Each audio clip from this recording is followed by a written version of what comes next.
Bien, bonjour à tous. Merci d'être venus nous rejoindre pour cette conférence. Je suis très heureux de vous voir ici. Et on est très heureux d'accueillir Éléonore Sellard pour cette conférence sur le palimpseste de Sanaa. Comme vous le savez peut-être, cette conférence fait partie d'un cycle plus large, un cycle de manifestations qui donc se déroule à Lyon aujourd'hui pour la première fois, mais qui s'est déroulé aussi dans d'autres villes en France. Et donc, je vais laisser tout de suite la parole à Ayas Hassan pour qu'il présente ce cycle, après quoi je vous présenterai brièvement notre invité d'aujourd'hui, et ensuite je lui laisserai la parole pour sa conférence. Merci Rémi. Bien, merci d'être venu écouter cette conférence dans les temps qui courent, ça devient de plus en plus rare. Donc je souhaite la bienvenue aussi à Éléonore Sellard, qui vient nous parler dans un cycle de conférences, comme Rémi Garay vient de le dire, intitulé « Composer, écrire et transmettre le Coran au 1er siècle de l'islam ». Donc c'est un cycle de conférences itinéraires entre Metz, Lyon et Strasbourg. Il est le fruit d'une initiative de Mehdi Azaez, qui, depuis cette rentrée, est maître de conférence en islamologie à l'Université catholique de Louvain, en Belgique, et qui est un ancien membre du département de théologie de l'Université de Lorraine, initialement porteur de ce projet. Ce département de théologie, Mehdi Azaez tient à le préciser, est unique en son genre, car il est le seul en France à proposer un enseignement de la théologie dans une université publique et sans affiliation confessionnelle. Ce cycle est coordonné par notre collègue Mehdi Azaez, par Anne-Sylvie Boiliveau, maître de conférence à l'Université de Strasbourg, par Rémi Garay, ici présent, attaché temporaire d'enseignement et de recherche à l'Université Lumière Lyon 2, et moi-même, Ayas Hassan, maître de conférence à la même université jusqu'au mois prochain.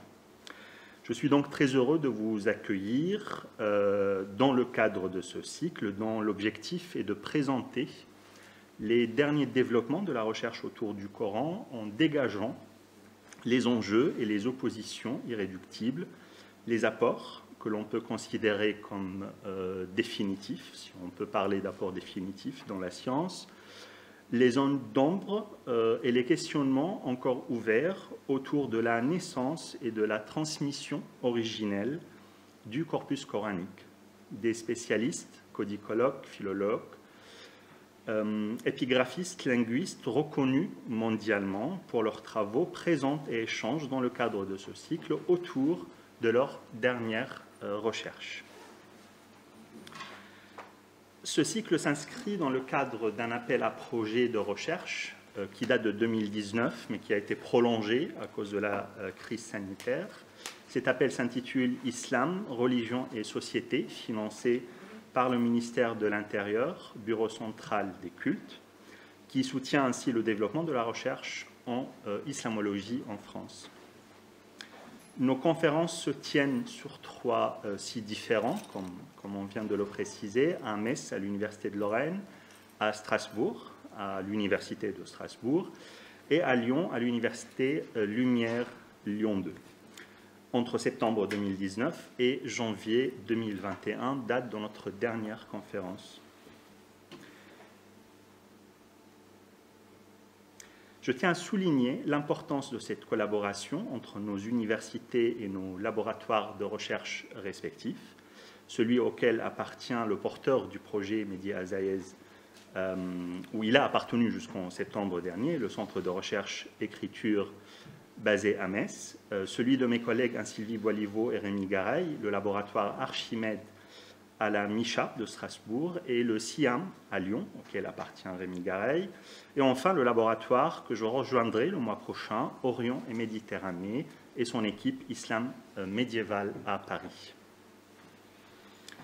Cette conférence, comme toutes les conférences à venir, donneront lieu à un enregistrement vidéo qui seront disponibles en ligne sur le site e.théologie.com, sur le site de Mehdi Azaez, Coran et sciences de l'homme, mais aussi sur le campus numérique de la Fondation de l'Islam de France. 4 conférences ont eu lieu jusqu'ici dans notre cycle à Metz et à Strasbourg. En septembre 2019, c'est Gabriel Saïd Reynolds est venu parler à Metz de la nature paranétique du Coran. En novembre 2019, Mohamed Ali Amir Moezi est venu parler à Strasbourg.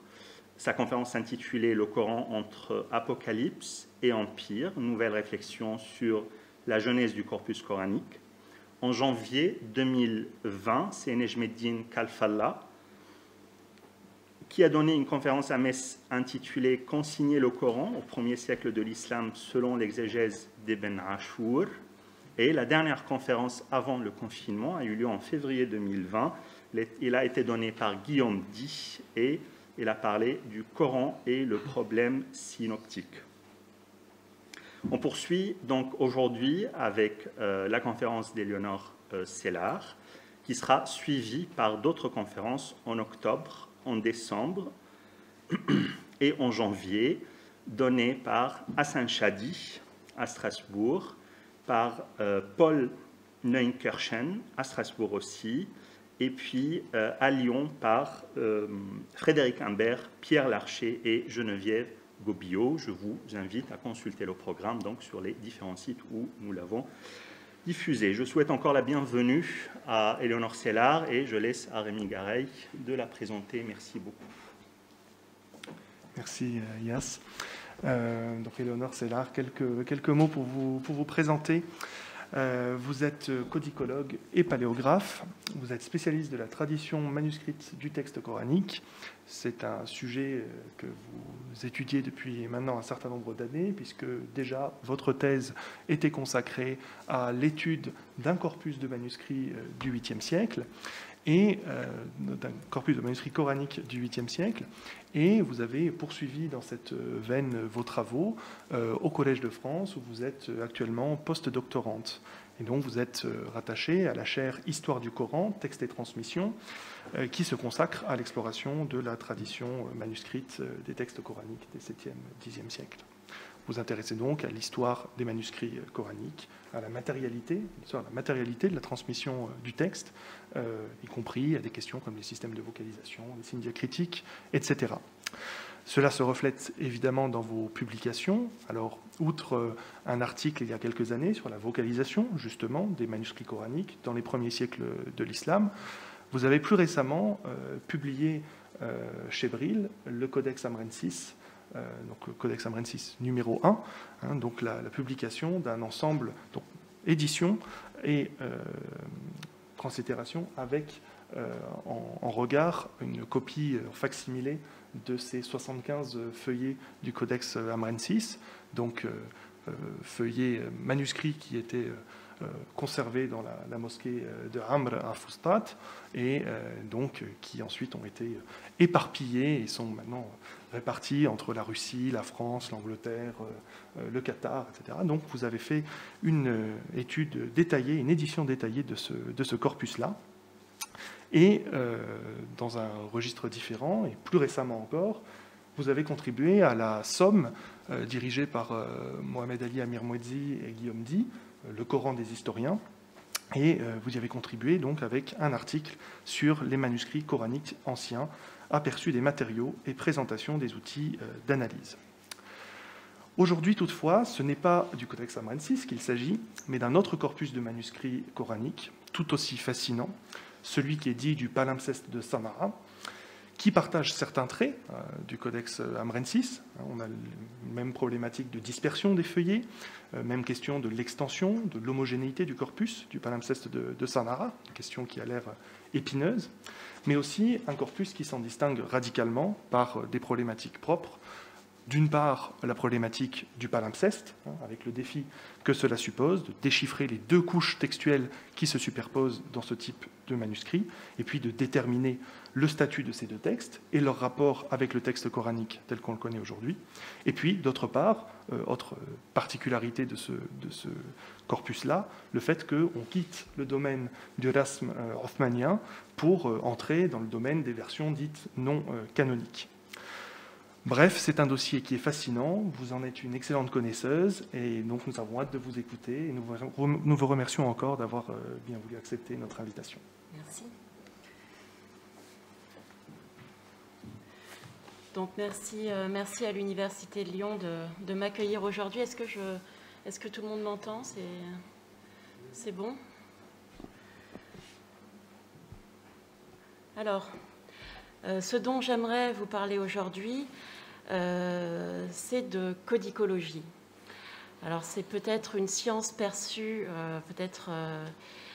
c'est une science étrange, aux objectifs obscurs. On croit que la codicologie est réservée à une catégorie de chercheurs assez fous pour passer des centaines d'heures à recompter les millimètres entre deux trous percés sur une feuille. Mais alors effectivement, le travail du codicologue est clairement très, très fastidieux. Mais il porte ses fruits. Et c'est ce que je vais tenter de vous exposer aujourd'hui avec les résultats de l'analyse d'un cas particulier, un cas qui est très difficile pour de multiples raisons.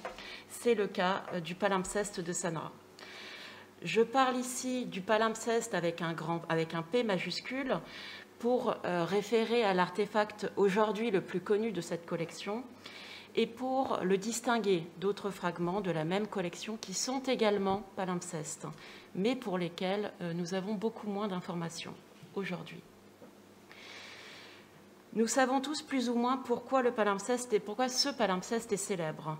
Revenons d'abord sur la caractérisation générale du manuscrit.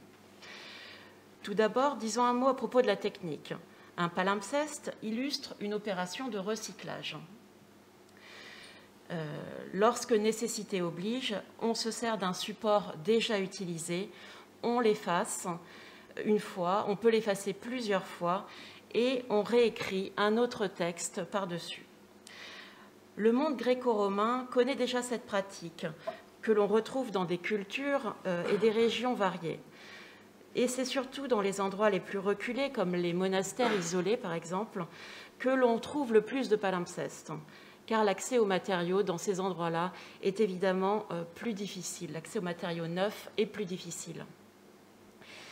Il est intéressant de remarquer que dans le monde islamique, et plus spécialement dans notre corpus coranique, nous avons très peu de palimpsestes. Et les rares exemples que nous avons se trouvent à Sanra. Alors, pourquoi ce palimpseste en particulier est-il aussi célèbre? L'ancienneté, évidemment, joue un rôle. On situera la première écriture, donc l'écriture qui a été effacée, au cours du 7e siècle. La seconde, l'écriture qui est écrite par-dessus, la suit de quelques décennies probablement. Comme vous le voyez, je donne des fourchettes chronologiques assez larges. Mais des manuscrits aussi anciens que le palimpseste, finalement, nous en avons d'autres. C'est surtout son texte, ou plutôt les deux textes qui se superposent, qui ont fait la gloire de ce manuscrit. Les deux textes sont coraniques, mais celui qui a été effacé contient des variantes textuelles jusqu'à présent inédites dans les manuscrits. Mais je précise que ces variantes, ou du moins celles qui ont été déchiffrées à ce jour, ces variantes restent somme toute assez proches du texte coranique que nous connaissons. Il s'agit plutôt de synonymes, parfois des mots qui manquent, parfois des mots ajoutés. L'ordre des versets est également identique à la Vulgate, à deux exceptions près. C'est l'ordre des sourates qui subit des variations. Voilà pour le texte primitif qui a été effacé pour une raison que l'on ignore encore. Le second texte, celui qui a été écrit après, est identique à quelques fautes ou modifications orthographiques près, est identique au texte des centaines d'autres manuscrits que nous avons conservés et in fine à l'édition que nous utilisons aujourd'hui. Ce texte que la tradition identifie comme la Vulgate du calife Osman, fixée aux alentours de 650. La question se pose donc. Quel est ce texte effacé? S'agit-il d'une autre version du Coran qui aurait existé avant l'édition de Osman? Un texte concurrent que l'on aurait volontairement supprimé car non conforme à la Vulgate? Ou est-ce le texte officiel, écrit par un élève peu attentif, qui aurait fait des fautes, avec des trous de mémoire, bref, un texte qui aurait souffert d'une interprétation fautive? Les variantes résulteraient finalement d'un contexte de production différent des autres manuscrits. Donc, comme vous l'avez compris, la renommée du palimpseste tient surtout à ses difficultés d'interprétation. Ces hypothèses sont discutées depuis plus de 20 ans maintenant, et on ne comprend toujours pas la nature et la fonction de ce texte effacé. Mais ce n'est pas aujourd'hui que vous aurez la solution. Ce que je vous propose aujourd'hui, c'est ma contribution modeste à cet effort commun d'interprétation, parce qu'il s'agit bien d'un effort commun. Comme vous le savez, hein, comme on l'a déjà dit, je suis spécialiste des manuscrits coraniques des premiers siècles de l'islam. Qu'est-ce que ça veut dire? Ça veut dire que j'ai vu un certain nombre de manuscrits et je commence à avoir certaines familiarités avec un bon nombre d'entre eux. Et c'est justement cette expérience des manuscrits qui m'a permis d'aborder certaines problématiques, et en particulier les problématiques matérielles du palimpseste. En réalité, les problématiques du palimpseste sont les mêmes que celles des autres manuscrits, des manuscrits anciens. D'abord, le premier problème, c'est le fait que le manuscrit soit abîmé, fragmentaire, dispersé. Autrement dit, c'est l'équivalent d'un vase de céramique, un vase qui aurait été brisé en plus de 100 morceaux. Des morceaux, certains auraient disparu. Peut-on avoir une idée du vase si l'on parvient à rassembler quelques morceaux? Oui, on peut avoir une idée, à condition que la forme de ce vase soit déjà répertoriée. Sinon, c'est compliqué. Dans ce cas, s'il s'agit d'une forme inédite, la première démarche, c'est évidemment de rassembler le plus de morceaux possible et de les assembler pour reconstituer la forme la plus proche de l'original. Dans le cas de notre manuscrit, c'est presque la même chose, mais en plus complexe, puisque finalement, on a affaire non pas à un manuscrit, mais à 2 manuscrits en un. Un peu comme si ce vase, qui me sert de comparaison, avait déjà été brisé une première fois, et ces morceaux réutilisés pour en reconstruire un second, peut-être sous une forme différente. Donc finalement, ce n'est pas un vase que nous avons reconstitué, mais bien 2. Le deuxième problème du palimpseste, c'est l'absence de date, l'absence de lieu de copie, et à multiplier par 2, évidemment, la couche inférieure et la couche supérieure. On ne sait pas ni quand, on ne sait pas où, on ne sait pas dans quel contexte le manuscrit primitif a été écrit et effacé, puis son support réécrit. Donc évidemment, si l'on cumule les 2 problèmes, il est difficile, ou plutôt il est impossible, de comprendre le véritable témoignage du palimpseste. Ce que j'aimerais faire ici, avec vous, c'est tenter de restituer l'apparence du manuscrit originel, de reconstruire en quelque sorte le fameux vase brisé. Et pour cela, il faut remonter progressivement dans le temps. La première étape est nécessairement la reconstitution de la forme la plus récente, c'est-à-dire le manuscrit de la couche supérieure que j'appellerai le codex secondaire, celui qui est visible aujourd'hui. À partir de ce codex, et seulement à partir de là, on s'intéressera à ce qui a été effacé à la couche inférieure du manuscrit, c'est-à-dire le codex primitif.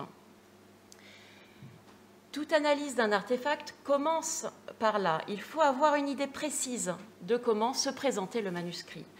Une fois identifié, on peut le mettre en parallèle ou non avec d'autres manuscrits. On peut le replacer en quelque sorte dans une sorte de contexte, c'est-à-dire le contexte, un milieu social, un moment et un endroit précis. La première étape de cette reconstitution, c'est évidemment de rassembler les fragments. Il faut donc s'interroger sur l'endroit d'où ils proviennent, tout simplement. Et évidemment, rappelons que le lieu de découverte n'a peut-être aucun lien avec le lieu de production, car les manuscrits, comme vous vous en doutez, les manuscrits sont des objets mobiles et ils ont pu voyager. Mais la question mérite aussi d'être posée. Parlons donc du contexte archéologique. Ce contexte est difficile à éclairer. Le palimpseste, ainsi que des centaines d'autres manuscrits, appartient à la collection de la grande mosquée de Sanaa. Depuis quand est-il dans la mosquée de Sanaa? Nous n'en savons rien. Selon certains, il s'agissait d'une guéniza. Une guéniza qui aurait vu le jour dès le Xe siècle environ. Donc il y a quand même pas mal d'années. Le Xe siècle, c'est le moment où l'on passe de l'écriture koufique à l'écriture nasri, l'écriture que nous connaissons aujourd'hui. Les manuscrits en écriture koufique étaient devenus finalement trop difficiles à lire et on aurait construit alors à l'intérieur de la mosquée une pièce dans le coin nord-ouest avec une petite ouverture pour finalement y abandonner les textes sacrés qui étaient devenus illisibles, mais qu'on ne pouvait pas laisser à la souillure extérieure. Donc on venait jeter les manuscrits dans cette pièce depuis le Xe siècle. Mais il y a d'autres hypothèses. Paolo Costa, l'archéologue qui est à l'origine de la découverte d'une partie des manuscrits, a une interprétation un petit peu différente. Pour lui, le dépôt des manuscrits est plutôt récent. Il aurait pu avoir lieu après une restructuration et un inventaire de la bibliothèque de la mosquée, puisque dans la mosquée, nous avons une bibliothèque. Alors récent, on ne sait pas exactement de quand, puisqu'il nous dit que le fond contient des imprimés. En tout cas, on sait que cette bibliothèque a eu un inventaire dans les années 1930. Peut-être que les manuscrits ont été déposés après 1930, selon l'hypothèse de cet archéologue. Bref, la question de la mise en fonction de ce dépôt, de cette guéniza, reste pour l'instant entière. Mais parlons de sa redécouverte. Une première découverte a eu lieu dans les années 1965, quand le plafond d'une partie de la mosquée, de cette partie de la mosquée, menace de s'effondrer suite à de violentes intempéries. Les ouvriers chargés de réparer retirent un premier stock de manuscrits qu'ils entreposent ici dans la bibliothèque des Waqf. Et d'après les rumeurs, certains manuscrits, ou du moins des feuillets de ces manuscrits, auraient alors été volés et revendus sur le marché des antiquités. Puis, en 1972, donc quelques années plus tard, les autorités yéménites décident d'une opération de restauration de grande envergure. Probablement en 1965, ça avait été une réparation rapide, mais en 1972, on décide de faire une grande restauration. Et à ce moment-là, les autorités font appel à une équipe d'archéologues italiens.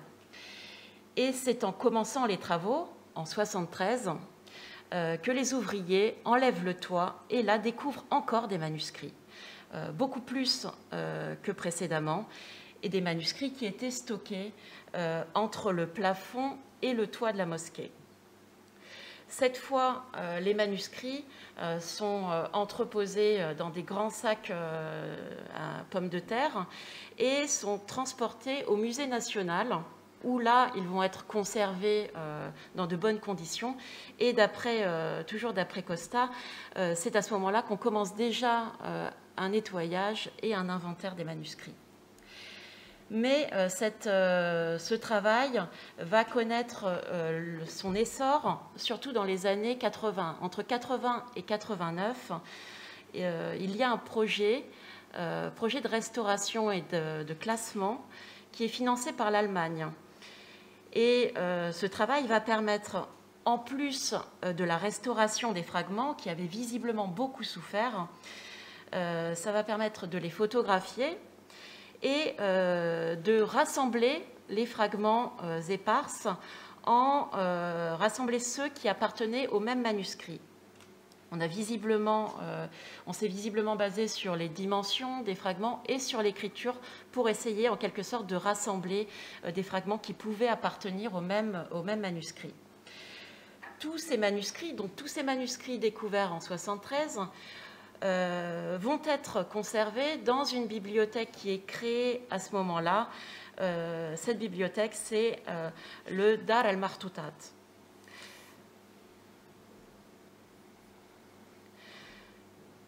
Les conditions de cette découverte soulèvent beaucoup de questions. Est-ce que les fragments qui ont été découverts en 1973 et ceux découverts avant en 1965 appartiennent-ils au même ensemble?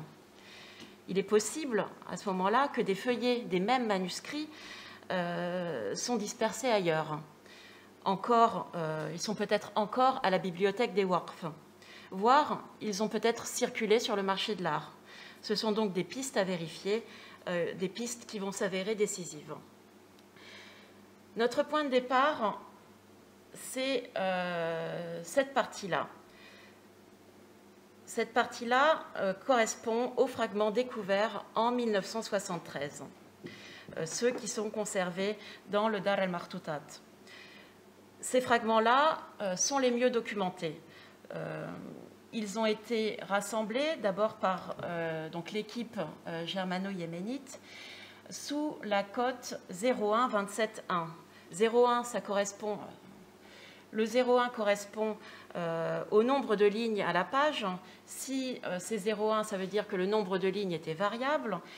Le 27 correspond à la longueur maximale de la ligne d'écriture. Et le 1 correspond au nombre de manuscrits différents qui partagent les mêmes critères. Voilà pour l'explication de la cote. Le contenu de la boîte 01-27-1 a été microfilmé à l'époque du projet, puis photographié entre 2005 et 2008 dans le cadre d'un projet ANR dirigé par Christian Robin. Et ce sont ces photos que j'utilise au cours de mes recherches. Les microfilms qui datent des années 80 n'ont pas été très largement diffusés. Le 01-27-1 contient 38 feuillets, plus ou moins endommagés, comme vous pouvez le voir. Mais il nous manque la photo du folio 22, peut-être parce que celui-ci était en voyage. Impossible de le déterminer. Donc nous n'avons pas les photos de 38 feuillets, nous avons les photos de 37 feuillets. À partir de ces fragments, on va effectuer un premier travail d'observation et d'identification. On va en quelque sorte établir la fiche d'identité de notre individu. Pour faire une fiche d'identité, ce n'est pas la peine de rentrer dans tous les détails. Il faut simplement sélectionner ce qui va nous permettre de déterminer quels sont les feuillets qui appartiennent à ce manuscrit. Premier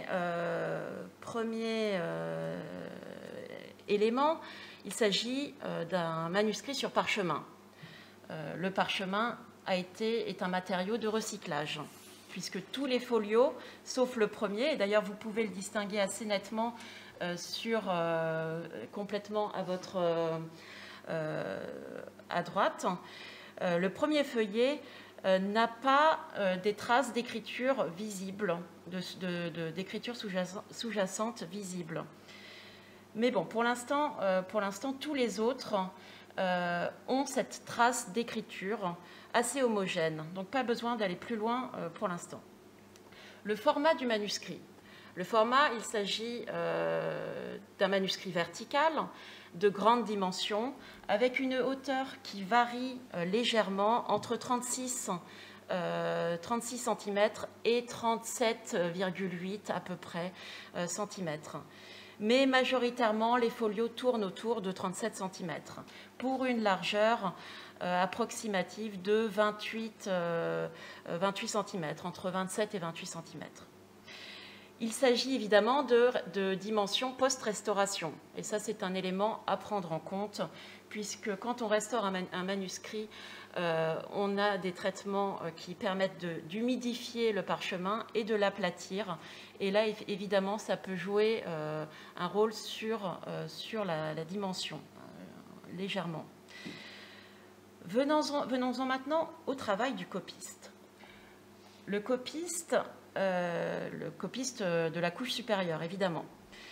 Il écrit un nombre de lignes à la page variable, entre 23 et 35 lignes.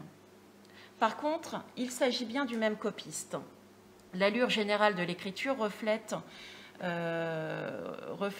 des morphologies relativement homogènes, et les proportions de l'écriture s'harmonisent au fur et à mesure qu'il copie. On a l'impression que finalement, à force de copier, son écriture s'améliore.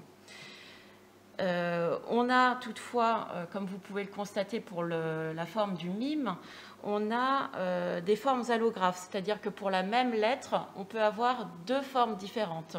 Mais finalement, c'est quelque chose de tout à fait normal pour un copiste professionnel qui avait différentes formes de lettres dans sa palette d'écriture. Le copiste laisse aussi des espaces plus larges entre des groupes de versets, certainement pour que quelqu'un vienne après lui ou pour que lui-même ajoute dans un second temps un symbole spécial pour justement marquer visuellement les groupes de versets. On rencontre aussi un enlumineur entre guillemets, qui n'est pas forcément très professionnel et qui n'a pas été très régulier dans son travail non plus. Il ajoute des médaillons, comme vous pouvez le voir, des médaillons circulaires, colorés, pour indiquer les groupes de versets. Les médaillons sont d'abord tracés à l'encre, puis la plupart du temps, il ajoute des couleurs vertes, vert et rouge, sauf pour les derniers feuillets, à partir du feuillet 30, où visiblement, peut-être qu'il lui manque des couleurs. En tout cas, il a laissé les médaillons à l'encre. Et comme vous pouvez le constater, la plupart du temps, l'emplacement des médaillons ne correspond pas à l'emplacement que le copiste avait prévu. Notre enlumineur ajoute aussi, mais ça c'est juste pour quelques feuillets, il ajoute des décors pour séparer les sourates. Finalement, il ne s'agit que des feuillets 35 à 38. Les autres feuillets, l'espace est laissé blanc. Voilà pour la fiche descriptive. C'est assez rapide, mais grâce à elle, on va pouvoir identifier les feuillets qui appartiennent à ce manuscrit.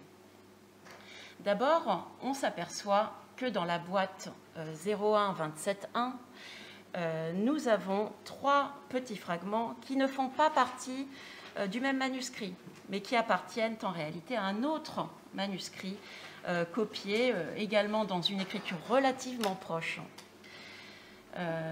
Voilà. Ce premier fragment, en réalité, appartient à ce feuillet, donc du 25. Le deuxième fragment se trouve appartenir aussi à un autre feuillet du 25. Et le troisième fragment appartient à un feuillet qui n'existe plus aujourd'hui. Donc, nous avons de la boîte 01-27-1, nous n'avons que 35 feuillets qui appartiennent bien au palimpseste. Maintenant, élargissons un peu nos recherches. En 2004, soit un an avant le projet de numérisation sur place, une étudiante yéménite, Razan Hamdoun, effectue une recherche de master sur un manuscrit préservé dans la bibliothèque des Waqf. Ce master, voilà, sur ce manuscrit. Ce master, écrit en 2004, ne sera connu et diffusé dans le monde académique qu'en 2012. mais les images reproduites des 40 feuillets de ce manuscrit, alors il n'y a pas les reproductions des 40 feuillets malheureusement, hein, sur les 80 pages, il n'y en a que 72 reproduites, mais ces images ne nous laissent aucun doute. Il s'agit bien du même manuscrit palimpseste. Les dimensions que l'étudiante nous donne sont légèrement plus petites, 35 par 26,5. Mais on pourrait se demander si finalement elles ne résultent pas de l'environnement très sec. Dans un environnement sec, le parchemin a tendance à rétrécir. Et d'ailleurs, on ne sait pas non plus exactement la façon dont elle a pris les mesures. Prendre des mesures d'un manuscrit, c'est très difficile. Donc, on retrouve aussi le copiste, notre copiste, à partir des feuillets 5 à 40, donc sur votre gauche. 35 feuillets copiés par le même copiste. Les 4 premiers feuillets, celui que vous pouvez apercevoir à droite, les 4 premiers feuillets sont copiés par quelqu'un d'autre. Il s'agit visiblement d'une collaboration. Et cette collaboration, c'est quelque chose qui est relativement fréquent dans la tradition manuscrite hijazi, du moins. Aucun doute sur l'appartenance à un même volume, en tout cas. Les 2 feuillets que vous pouvez voir, les 2 feuillets appartiennent bien à un même cahier. Le texte ne présente aucune interruption, si vous pouvez suivre entre la fin du verso et le début du recto suivant, il n'y a aucune interruption du texte. Et l'on remarque même que l'écriture de notre copiste habituel a en quelque sorte été influencée par son prédécesseur. Voilà, donc nous avons identifié ce manuscrit, ces 40 autres folios, comme faisant partie de notre palimpseste. Nous sommes à un total de 75 feuillets. Finissons maintenant notre tour d'horizon avec un sondage du marché des antiquités et des collections extérieures. Nous pouvons identifier 5 autres feuillets. Un feuillet dans la David Collection à Copenhague qui a été vendu par Sotheby's en 92. C'est le premier qui apparaît sur le marché de l'art. Un autre vendu par Sotheby's l'année suivante, aujourd'hui dans une collection privée mais qui a été étudiée en profondeur à Stanford. Un 3e feuillet isolé, vendu encore en 2000. Un 4e chez Christie's. Et enfin, un dernier que nous avons récemment identifié, qui se trouve au Louvre d'Abu Dhabi et au sujet duquel nous n'avons pas d'informations et nous n'avons même pas la photo du verso. Au total, nous avons donc 80 feuillets. 80 feuillets qui équivalent environ à 40% du texte coranique. Il faut donc imaginer que le volume complet devait comporter environ 180 feuillets. Et si l'on calcule d'après les dimensions du parchemin, nous avons un total de 30 peaux de mouton qui étaient nécessaires à la confection de ce manuscrit. Alors même si la peau est d'une qualité moyenne, mais somme toute, je pense qu'il faut relativiser. Si vous regardez d'autres manuscrits hijazi, la qualité des peaux reste toujours médiocre. Donc même si nous avons du parchemin de qualité moyenne, il s'agit quand même d'un investissement important. 30 peaux de mouton, ça reste un investissement relativement important. Mais pour l'instant, revenons à la forme sous laquelle se présentaient ces feuillets ou ces fragments de feuillets éparses, avant qu'ils ne souffrent de la dégradation. Dégradation qui a pu et qui a évidemment été causée par le temps, mais aussi par les manipulations successives. Donc nous allons débuter l'analyse structurelle du livre. Et quand je parle de l'analyse structurelle, je m'intéresse d'abord à celle du codex secondaire, celui donc dont l'écriture est visible aujourd'hui. D'abord, je pense qu'il faut rappeler certaines définitions qui sont indispensables dans cette démonstration. Donc nous allons faire un peu de codicologie pure. Mais je suis persuadée que vous êtes passionnés. Voici la définition du codex dans le dictionnaire de l'Académie. Le codex, alors comme vous pouvez le voir, on distingue deux périodes, hein, Antiquité romaine et Moyen-Âge. Intéressons-nous d'abord à l'Antiquité romaine. Hein, le codex est fait de planchettes de bois enduites de cire et reliées entre elles. Est-ce qu'il existait déjà d'autres formes de livres, d'autres matériaux employés à ce moment? En fait, nous n'en avons pas la trace. Les premières attestations de codex sur des matériaux souples, en l'occurrence le papyrus, doivent être situées vers le 2e, 3e siècle de notre ère. À partir de ce moment, donc vers le 2e, 3e siècle de notre ère, le codex est systématiquement fait de la même façon. Donc nous avons des feuilles qui sont pliées, puis reliées. Et on connaît deux types de structures. Celle qui apparaît à l'écran est probablement la plus ancienne et aussi la plus simple. Elle est attestée entre le 3e et le 5e siècle, essentiellement sur du papyrus. Tout simplement, on empile autant de feuilles qu'on a besoin, puis on relie le tout. Le problème, c'est quand on a beaucoup de feuilles, on obtient une structure qui va être relativement assez fragile. Donc, les artisans du livre ont mis au point une deuxième structure qui est beaucoup plus solide et qui comprend la création de cahiers. Donc on divise finalement le volume en plusieurs unités de même épaisseur, c'est-à-dire qu'on va prendre 5 feuillets, on va les plier et on aura un cahier et on va répéter l'opération plusieurs fois jusqu'à ce qu'on ait finalement notre codex complet.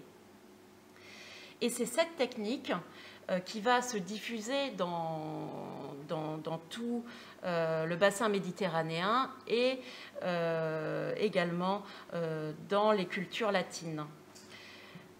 Et elle va également se préciser. Donc, on retient des types de cahiers, on va retenir deux paramètres essentiels dans la composition des cahiers. D'abord, le premier paramètre important, c'est le nombre de bifeuillets qu'on superpose. Ça, c'est le premier paramètre important.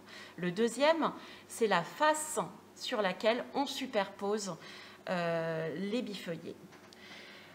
Le nombre n'est pas toujours identique, surtout quand on arrive à la fin de notre livre, où finalement on a des besoins qui ne correspondent pas à la structure qu'on avait employée sur l'intégralité du livre. Donc le nombre subit des adaptations, mais on voit quand même certaines structures qui semblent avoir été prévalentes dans le monde de l'Antiquité tardive. La structure la plus connue, c'est celle du quaternion. Le quaternion, ça veut dire 4 bifeuillets qui sont superposés, c'est-à-dire 8 feuillets. Et le quaternion sera essentiellement utilisé dans les traditions grecques, les traditions coptes, mais aussi dans la tradition latine. Deuxième type de cahier, c'est le quignon. C'est celui où on superpose 5 bifeuillets et non plus 4. Et c'est un peu la structure rivale du quaternion. Et c'est celle qui va être choisie, bizarrement, assez majoritairement, par les copistes syriaques, qui sont aussi suivis par la tradition hébraïque. Mais comme vous le savez, la tradition hébraïque des codex apparaît relativement tard, vers le 9e siècle. Donc voilà, on a deux modèles de cahiers, l'un avec 4 bifeuillets, l'autre avec 5 bifeuillets. L'autre paramètre fondamental, et qui connaît moins de variations, c'est celui de l'agencement des faces du support. Et qu'il s'agisse du papyrus ou du parchemin d'ailleurs, les deux faces n'ont pas les mêmes caractéristiques. Pour le papyrus, ça sera l'orientation des fibres du papyrus. Pour le parchemin, c'est le côté poil et le côté chair. Chaque côté de la peau a évidemment des propriétés physiques et des propriétés esthétiques qui sont différentes. Le côté poil est beaucoup plus imperméable et en conséquence, l'encre reste en surface.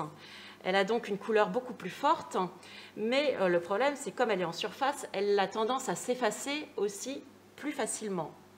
Et sur le plan visuel, le côté poil est toujours un peu plus jaune et un peu plus brillant, mais il est aussi plus sensible aux champignons. Le côté chair est beaucoup plus poreux. D'ailleurs, vous pouvez voir sur l'écran, on voit clairement les fibres du parchemin qui sont apparentes. Donc, poreux, ce qui signifie que l'encre pénètre beaucoup plus profondément dans les fibres et elle perd du coup cet aspect brillant de surface et donne un côté plus velouté au côté chair, donc plus blanc et plus velouté. Toutes ces caractéristiques entrent en compte dans l'organisation des cahiers. Et il en sort deux traditions bien nettes.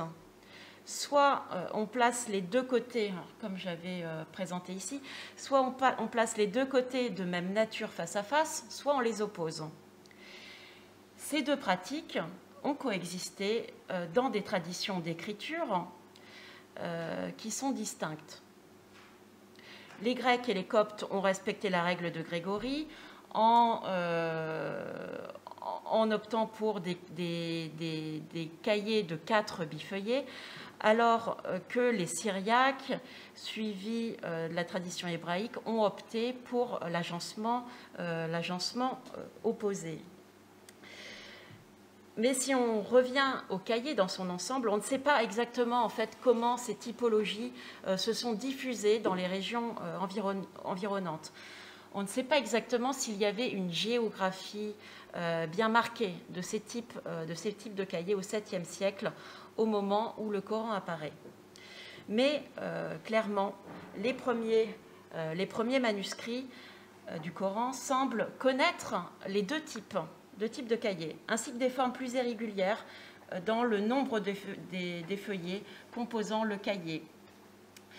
Comme vous pouvez le voir, je ne l'ai pas marqué pour le Marcel 17, mais si on a un nombre de feuillets irrégulier, par contre, l'organisation du parchemin reste relativement homogène. Mais pour l'instant, il faut encore analyser plus de manuscrits de cette période pour voir s'il y a des tendances générales et si éventuellement on peut retracer des géographies des manuscrits à partir justement de cette structure de cahier.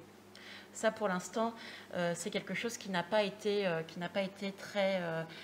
il n'y a pas eu beaucoup d'investigations à ce niveau-là. Mais ce qu'on peut dire, c'est que déjà, on observe que les manuscrits coraniques anciens ont une structure régulière. Il n'y a absolument aucune surprise là-dedans. Et c'est donc le moment de se poser la question si le palimpseste de Sanaa a lui aussi une structure de ce type-là. Je vais laisser d'abord les feuillets qui ont été découverts, les feuillets qui ont été publiés dans ce master en 2004, puisque les images sont beaucoup trop floues pour établir des faits solides. Ce qu'on essaye de faire aujourd'hui, c'est vraiment d'avoir quelque chose d'établi. Donc pour l'instant, je laisse ces feuillets de côté. Je vais m'intéresser aux 35 feuillets du 01-27-1 et les feuillets qui ont été vendus sur le marché de l'art et pour lesquels nous avons des images de très bonne qualité. Pour ces feuillets, malheureusement, il y a beaucoup de difficultés. D'abord, parce qu'ils sont tous, ou presque tous, isolés. Ensuite, parce que nous avons finalement très peu de séquences de feuillets consécutives. Et enfin, et surtout, le problème majeur, c'est que l'on n'arrive pas à distinguer le côté chair du côté poil. Alors que pour les autres manuscrits, finalement, c'est extrêmement facile. Mais après plusieurs dizaines d'heures d'observation, je pense que je compte en dizaines, mais peut-être je devrais dire des centaines d'heures d'observation, je pense avoir trouvé la clé qui va nous donner accès justement à la reconstitution des cahiers. Le premier indice pour reconstruire les cahiers, c'est le seul bifeuillet qui est conservé du groupe 01-27-1. Ce sont les feuillets 23 et 24. Les feuillets sont joints, la jointure est visible sur les clichés. Et on distingue également, si vous regardez dans le pli, on distingue des points de couture. Les points de couture, il signifie qu'il y a eu une reliure à un moment donné. Le texte de la couche supérieure est consécutif. Entre le feuillet 23 et le feuillet 24, il n'y a pas d'interruption de texte. Je ne parle pas de la couche inférieure pour l'instant. Donc, on a affaire à un bifeuillet placé au milieu d'un cahier. Et ce bifeuillet va nous aider justement à identifier les côtés chair et les côtés poils du parchemin. Comme ils ne font qu'un, le feuillet 23 et le feuillet 24 ont forcément la même nature. Et cette nature diffère du verso. En fait, si vous retournez le bifeuillet, ça sera l'autre nature, l'autre face du parchemin. Donc on a deux natures différentes, clairement. Il faut maintenant les caractériser. Et là, il va y avoir un point commun qui apparaît sur l'une des faces du bifeuillet. Et ce point commun, on ne le retrouve pas sur l'autre côté du bifeuillet. Alors ce point commun n'a rien à voir avec les caractéristiques habituelles des couleurs, plus jaune, plus blanc, ou la conservation de l'encre dont j'ai parlé tout à l'heure. Ce que vous pouvez voir à l'écran, c'est très simple. D'un côté, je pense que tout le monde le voit, le parchemin a été plus endommagé que de l'autre côté. Est-ce qu'il a été gratté mécaniquement? Est-ce qu'il a été rongé par un produit? Impossible de le dire. Mais la matière, donc des deux images en haut, est clairement plus attaquée que celle des deux images en dessous. Donc on a là, à mon avis, un indice pour le côté chair et le côté poil. Si on regarde maintenant, une fois qu'on a cette idée, si l'on regarde les autres feuillets, on se rend compte que cet élément apparaît systématiquement sur tous les autres fragments. Ah, excusez-moi, les tableaux sont parfois en anglais. J'ai fait des copies de quelque chose que j'avais déjà présenté ailleurs. Donc, excusez-moi, je n'ai pas tout retraduit en français, mais je pense que vous arriverez à suivre.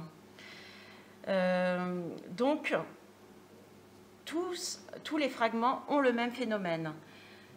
Et c'est ça qui va nous permettre d'identifier le côté chair du parchemin et de le distinguer du côté poil. Alors évidemment, il y a une explication physique à ce phénomène. Comme je l'ai dit, le côté chair est plus poreux et les substances que l'on applique à sa surface vont pénétrer plus en profondeur dans les fibres. Grâce à on a fait des analyses physico-chimiques des encres, nous savons que le texte de la couche inférieure a été copié au moyen d'une encre qui était riche en métaux et particulièrement en cuivre. Le cuivre est particulièrement corrosif pour le parchemin. Et des expériences ont montré que si l'on parvient à effacer l'encre assez facilement sur le côté poil, le côté chair ne réagit pas de la même façon et les traces d'écriture sont encore visibles. J'ai moi-même fait l'expérience, si vous voulez venir à la fin, de cette présentation, j'ai fait moi-même l'expérience d'une encre métallogallique riche en cuivre et j'ai tenté de l'effacer avec du jus de citron.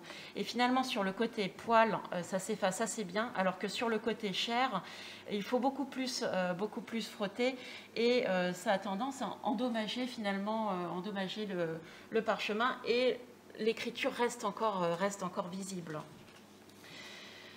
Il est possible aussi que les produits que l'on a employés pour effacer l'écriture aient joué un rôle. On sait qu'on a eu fait des analyses chimiques qui ont révélé qu'il y avait des traces de chaux sur le parchemin. Donc peut-être aussi qu'il y a eu un effet corrosif de ces produits. Mais revenons à nos cahiers. Maintenant que nous avons les côtés chair et poil, il faut regarder la façon dont ils se succèdent. Et là, il va nous falloir plus qu'un bifeuillet. Donc ce qu'on va chercher, c'est des feuillets consécutifs. Donc qu'est-ce qui nous reste comme séquence consécutive? Pour les 35 feuillets du 01-27-1, nous n'en avons que 5. Nous avons 2 séquences de 2 feuillets, 2 séquences de 3 feuillets et une séquence un peu plus longue de 4 feuillets. Le premier constat, c'est que les côtés de même nature ne se font jamais face. Donc, on peut déjà oublier la règle de Grégory. En conséquence, on peut penser on peut se dire que les rectos auront toujours la même nature, systématiquement la même nature dans la première moitié du cahier, puis changeront de nature dans la deuxième moitié du cahier. Et là, le bifeuillet central nous donne l'information manquante. Le bifeuillet central, donc le 23A, 24A, nous savons que le côté poil sera toujours recto de la première moitié, alors que dans la deuxième moitié du cahier, ça sera systématiquement le côté chair qui sera recto. Au niveau du nombre de bifeuillets, par contre, là c'est un peu plus compliqué. On sait au moins, d'après les feuillets 35 à 38, qui ont systématiquement le même côté, on sait au moins qu'on a affaire à des quaternions, peut-être plus. Pour préciser cette structure, il faut maintenant se tourner vers les autres feuillets qui sont conservés. Nous avons les feuillets de Stanford et les feuillets de Copenhague qui sont consécutifs. Ils ont le côté poil au recto et ils précèdent immédiatement le feuillet 3 de la collection des Warf, qui est aussi côté poil. On a ici le début d'un cahier avec des points de couture que vous pouvez voir en haut. Ces points de couture correspondent à une même opération. La suite du cahier est très facile à reconstituer malgré la qualité des images. En plus de l'identification des côtés chair et poil, le feuillet 3 a la particularité d'avoir, si vous arrivez à le distinguer, je pense qu'on aurait pu éteindre la lumière, en fait, ça aurait été plus net. À moins que vous arriviez à distinguer la couche inférieure. Ouais, non, ça m'étonnerait.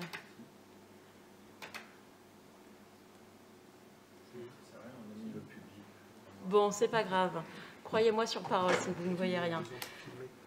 Donc, la couche inférieure, si vous arrivez à la distinguer, est écrite et renversée par rapport à l'écriture supérieure. Elle est dans l'autre sens. Ce qui arrive dans d'autres feuillets, mais ça arrive assez rarement. Et on retrouve la même particularité au feuillet 8. On en déduit que les feuillets 3 et 8 étaient des bifeuillets et qu'ils faisaient partie d'un même cahier de 10 feuillets. Voilà, nous avons donc notre type de cahier. Il s'agit d'un quignon. Voilà. Comme les feuillets de la bibliothèque des Warf sont moins fragmentaires, on reconstitue plus facilement les cahiers en incluant les feuillets dispersés et quelques feuillets qui appartiennent aussi au 01-27-1.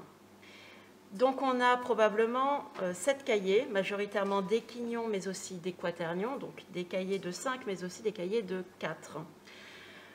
7 cahiers. Et si nous regardons le texte de la couche supérieure, il suffit d'ajouter un cahier et nous arrivons au début du livre. La reconstitution des cahiers du 01-27-1 va suivre le même principe, mais comme il y a beaucoup plus de feuillets absents, ce sont les feuillets blancs, il faut faire des estimations du nombre de feuillets. On se base pour cela sur le texte de l'édition moderne, et comme le nombre de lignes à la page varie, il faut calculer une moyenne à partir des feuillets les plus proches. Et là, la structure du codex réapparaît assez clairement. Là encore, nous avons affaire majoritairement à des quignons, mais aussi des quaternions. Le cahier 7, comme vous pouvez le remarquer, est celui qui pose le plus de problèmes car il est irrégulier. Cette hypothèse de reconstitution est renforcée par des éléments de la mise en page. D'abord, on parlait au début d'une variation importante du nombre de lignes à la page. Finalement, il apparaît qu'à l'intérieur d'un même cahier, on a plus de constance et le nombre de lignes à la page varie beaucoup moins. La variation maximale, finalement, est de plus ou moins 4 lignes. Et d'ailleurs, il est intéressant de remarquer que dans les cahiers, les derniers cahiers du codex, on n'observe pas une augmentation sensible du nombre de lignes dans ces cahiers, ce qui montre que notre copiste calculait relativement bien l'espace nécessaire pour copier son texte et qu'il n'a pas eu à finalement ajouter énormément de lignes à la fin parce qu'il n'avait pas réellement calculé son travail. Ce qu'on peut dire également, c'est qu'il s'agissait d'un travail continu, puisque entre les cahiers, il n'y a pas de rupture textuelle entre les cahiers, c'est-à-dire que le copiste s'arrête en plein milieu d'un verset et continue son verset sur un autre cahier. Si on avait eu un travail interrompu, ou du moins par cahier, je pense qu'il aurait terminé au moins son verset, il aurait resserré un petit peu l'écriture pour terminer son verset, pour reprendre son travail de façon logique plus tard, en débutant au moins un verset. La structure des cahiers permet aussi d'expliquer en partie les pratiques de l'enlumineur. On avait dit que l'enlumineur était un peu irrégulier dans sa façon de travailler. On avait dit que parfois il utilisait des décors, mais parfois il n'en utilisait pas. Et finalement, si on se réfère à la structure en cahier, on se rend compte que là où il y a des décors, c'est finalement des feuillets qui appartiennent tous au même cahier. Et ce qui nous laisse penser que notre enlumineur, ou peut-être une équipe d'enlumineurs, a travaillé sur des cahiers encore séparés. Et si les cahiers étaient encore séparés, ça veut dire qu'on n'est pas très loin dans le temps, on n'est pas très éloigné du moment où le texte a été copié. Quant aux raisons de l'absence de décor ailleurs, comme je vous l'ai dit, c'est peut-être que nous avions affaire à une équipe d'enlumineurs, que les autres n'ont pas ajouté de décor dans les autres cahiers. Donc, la partie qui se trouve sous la cote 01-27-1 est bel et bien une partie d'un codex. Une partie d'un codex. Plus exactement, ce sont les restes de 9 cahiers. 9 cahiers qui étaient consécutifs et qui étaient placés à la fin du codex coranique, à la fin du livre, ou presque à la fin, puisque, comme vous pouvez le remarquer, le dernier cahier est manquant. Et si l'on rajoute cette partie à l'autre moitié que nous avons reconstituée, finalement, on obtient un codex qui est presque complet, avec le premier et le dernier cahier manquant. On ne sait pas si ce manuscrit était en un seul ou plusieurs volumes. C'est vrai que cette représentation, cette répartition reflèterait 2 volumes. mais il faut se souvenir qu'on a quand même quelques feuillets de la deuxième partie qu'on a utilisés dans la reconstruction de la première partie. Donc c'est difficile de savoir si on avait affaire à 2 volumes ou à un seul volume. Mais en tout cas, on a notre codex. Mais quand je dis codex, évidemment, il s'agit du codex secondaire. La seconde vie du manuscrit.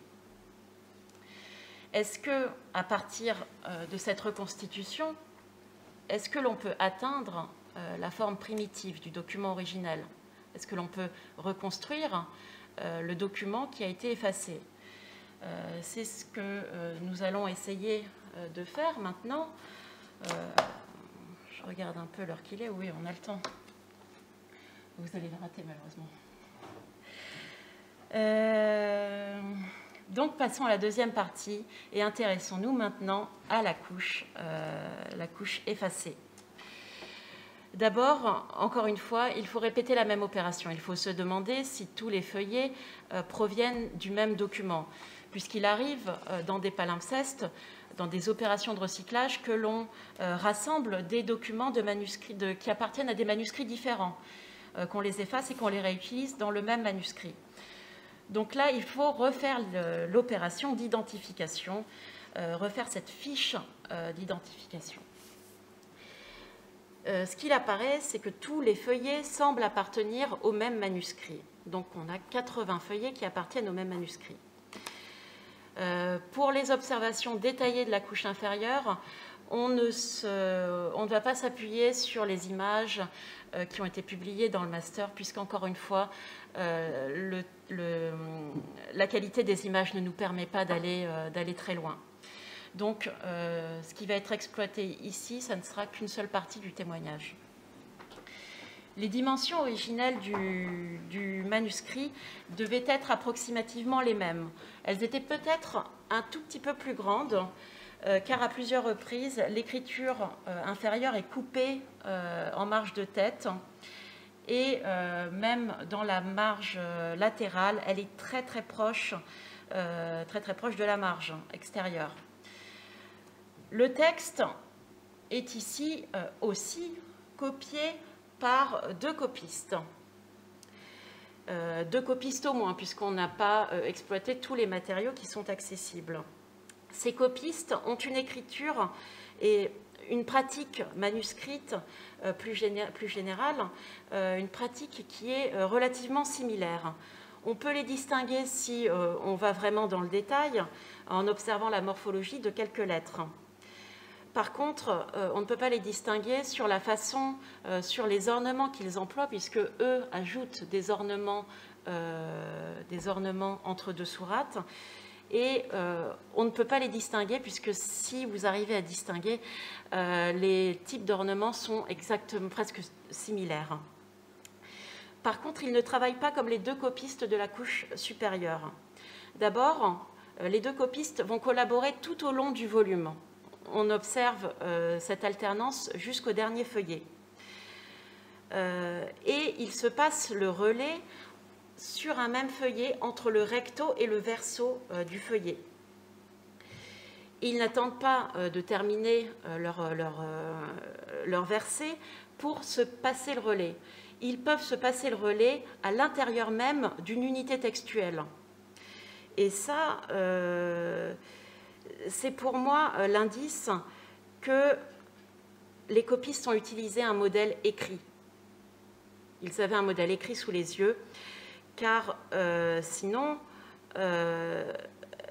car le fait de couper l'unité textuelle entre 2 copistes n'était pas adapté finalement dans le cadre d'une copie de mémoire, et était encore moins adapté si un tiers avait récité le texte. On n'aurait pas pu faire une pause à l'intérieur d'une unité textuelle pour que l'on change, on se passe la feuille d'un copiste à l'autre. Et si ça avait été le cas, je pense qu'on aurait observé un resserrement de l'écriture, au moins pour que le copiste puisse terminer son verset. Venons-en maintenant à la structure du livre. Est-ce que cette structure est identique au codex secondaire? Est-ce que l'on aurait pu tout simplement prendre le livre, effacer, sans avoir à complètement démembrer le manuscrit? À première vue, non, puisque, comme je vous l'ai montré tout à l'heure, nous avons des bifeuillets dont l'écriture est à l'envers par rapport à l'écriture supérieure. Et pour placer les bifeuillets de cette façon, on a nécessairement démonté les cahiers. Et d'ailleurs, démonter les cahiers est certainement plus efficace pour effacer le texte sur environ 90 bifeuillets, qui sont de taille relativement grande. Donc les bifeuillets ont été séparés, puis réassemblés. Peut-être qu'ils ont tous été séparés et que nous avons affaire finalement à un désordre, un immense désordre, dans lequel les bifeuillets originaux se trouvent réutilisés dans des cahiers complètement différents. Ou peut-être pas. Parce que si nous regardons les séquences textuelles de la couche inférieure, cette fois, encore une fois dans les feuillets consécutifs, on s'aperçoit que le texte inférieur est également consécutif, hormis pour le feuillet 32 qui est en rouge, pour lequel on a affaire là à un bifeuillet inversé dans le cahier.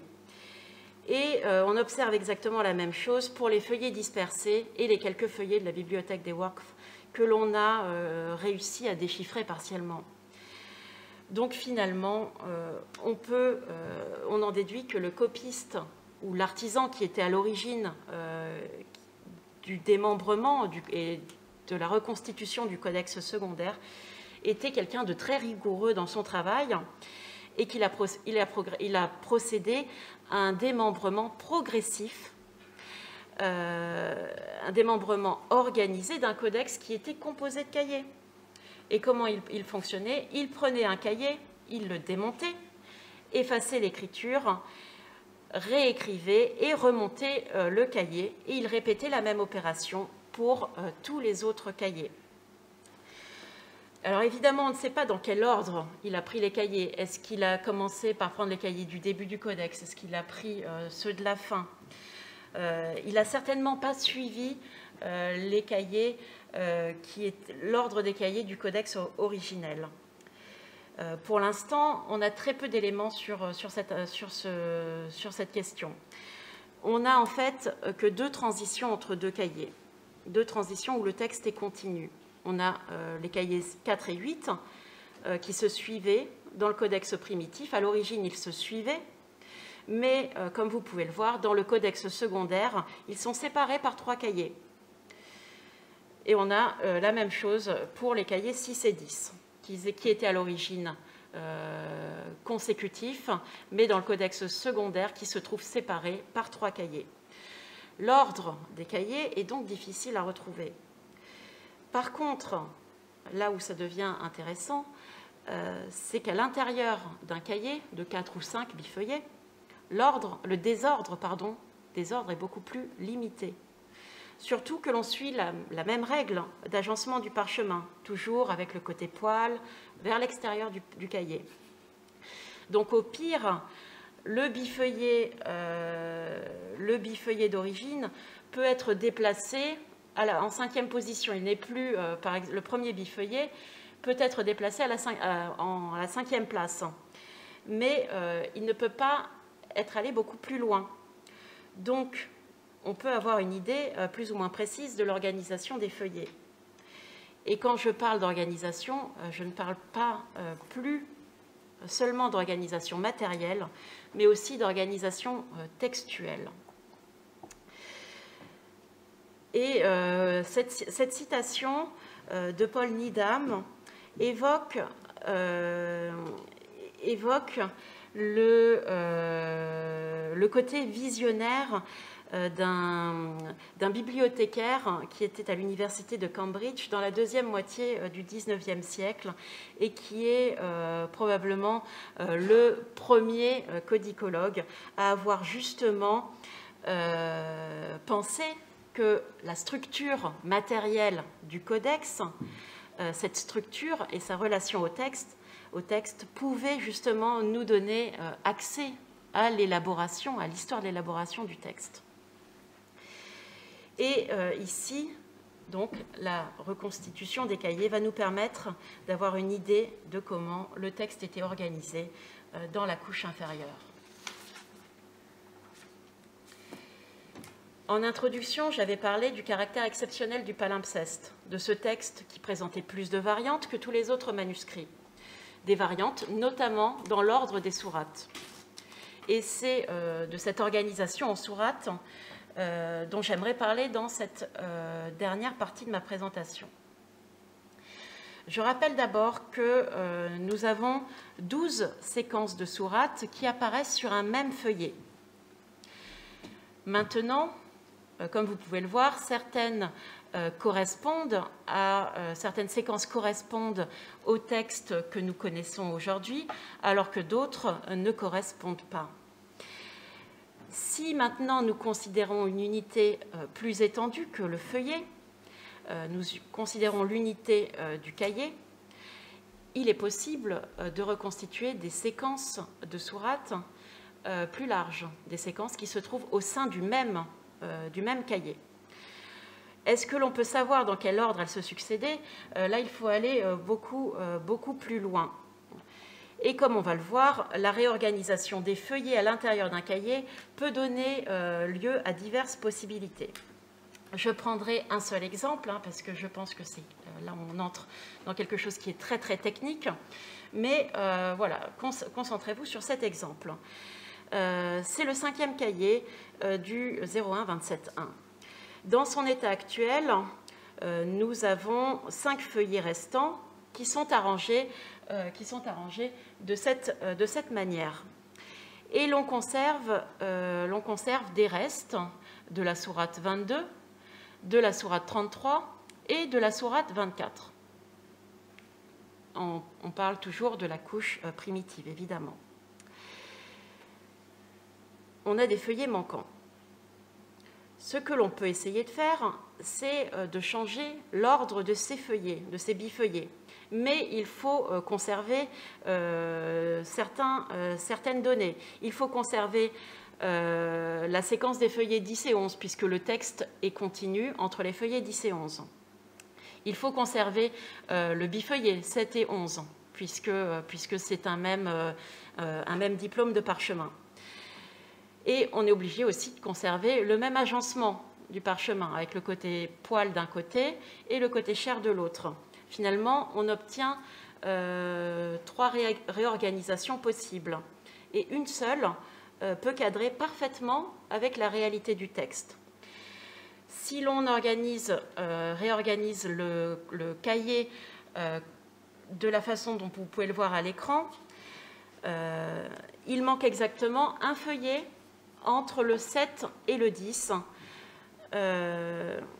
pour couvrir la fin de la sourate 22 jusqu'au début de la sourate 24, qui commence au feuillet 10. Idem pour la deuxième séquence manquante, entre le verset 40 de la sourate 24 et le verset 51 de la sourate 33. Le texte manquant correspond approximativement à 2 feuillets, c'est-à-dire le feuillet 12, qui est un tout petit fragment qui n'a pas été pour l'instant déchiffré, et un autre feuillet manquant. Donc nous avons une séquence reconstituée de sourates. Nous avons donc la 22, la 24 et la 33 qui étaient consécutives dans le texte de la couche inférieure. Et cette reconstitution est faisable pour les autres cahiers. Mais quand il y a beaucoup de feuillets manquants, il est difficile de déterminer quelles étaient les sourates qui se trouvaient là. Ce qu'on peut faire, c'est des conjectures d'après la quantité de texte.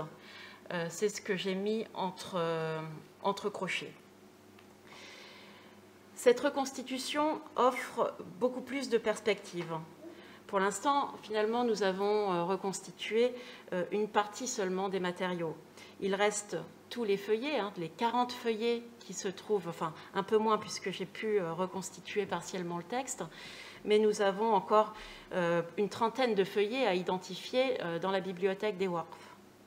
Nous avons aussi le feuillet qui se trouve à Abu Dhabi, qui visiblement appartiendrait au dernier cahier, le cahier 3, et qui contiendrait des séquences de sourates de la fin du codex.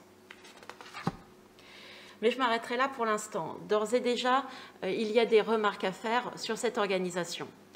Les nouvelles séquences mettent en lumière de nouvelles divergences par rapport à l'ordre de la Vulgate.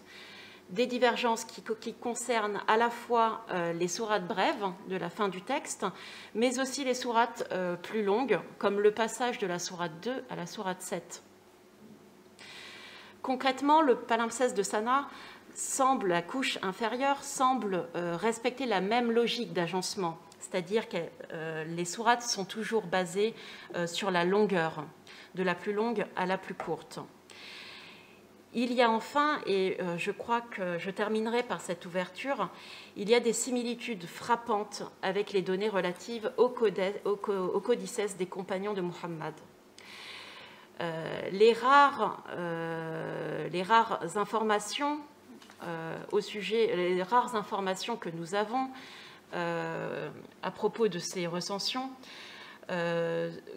concernent essentiellement les recensions d'Ibn Mas'ud et d'Ubay. Mais les sources qui nous parlent de ces recensions sont tardives. Elles datent, pour les plus anciennes, elles datent du Xe siècle. Et elles nous signalent qu'à cette époque-là, les exemplaires des compagnons, certains exemplaires, circulaient encore. Donc, vers le 9e, 10e siècle, nous avions encore une circulation de ces exemplaires. Les sources rappellent aussi que ces recensions n'étaient pas aussi figées que ne l'était la Vulgate de Rothman, parce que finalement, au sein de deux manuscrits, on pouvait avoir des variations dans l'ordre des sourates. Mais il est clair qu'il y a un lien quelque part. Ce que j'ai encadré en rouge, des similitudes qui sont plus fortes avec ce que l'on rapporte au sujet des codex d'Ubay et d'Ibn Mas'ud. Mais ce que l'on voit aussi, c'est qu'il n'y a pas d'accord parfait non plus. Le palimpseste suit un ordre qui lui est propre, ou un ordre du moins qui est celui d'un compagnon dont nous n'avons plus le souvenir aujourd'hui. Et c'est sur ces mots que je vais conclure. Voilà. L'analyse codicologique a permis de démontrer que nous étions bel et bien face à deux codices en un. Les deux emploient une structure relativement bien définie qui nous permet d'en savoir un peu plus, à la fois sur les conditions de copie, mais aussi sur le texte de ces deux manuscrits. Je m'attarde pour conclure sur le codex primitif et sur ce que cette analyse a permis de révéler sur sa nature. Il s'agissait d'un livre onéreux, un livre qui avait été copié par une équipe de 2 copistes, des copistes professionnels, au moins 2 pour l'instant, de ce que nous savons. Pour copier le texte, ils se sont servis d'un modèle, un modèle écrit. Bien qu'il ne soit pas possible pour l'instant de restituer la couche inférieure de l'ensemble des feuillets, le fait que l'on ait conservé 16 cahiers de ce manuscrit nous laisse penser que nous avions bel et bien affaire à un Coran complet ou presque. La reconstitution des séquences des sourates doit encore faire l'objet d'une longue investigation. Il y a des hypothèses à remettre en question, notamment celles qui concernent le regroupement des sourates qui commencent par les mêmes lettres mystérieuses, comme les sourates 10 et 15, qui, ici, dans le palimpseste, dans la couche inférieure, sont séparées. Nous ne sommes pas en mesure de dire si le manuscrit comportait la première sourate, la Fatiha, et s'il comportait aussi les sourates 113 et 114, des sourates qui n'étaient pas forcément, pas toujours dans le codex d'Ibn Mas'ud. On ne peut pas dire non plus si, au contraire, ce codex, la couche inférieure, avait 2 sourates supplémentaires à la fin du manuscrit, comme dans le codex d'Ubay. Il est possible que le premier et le dernier cahier de ce codex soient conservés. parmi les feuillets qui se trouvent à la bibliothèque des Waqf. Peut-être nous le découvrirons un jour. Peut-être que ces cahiers ont été détruits. Peut-être que ces cahiers coïncidaient avec le premier et le dernier cahier du codex secondaire, ceux qui sont aujourd'hui perdus. En tout cas, il est important de rappeler que l'existence de variantes dans l'ordre des sourates, cette existence, ces variantes n'est pas un phénomène isolé.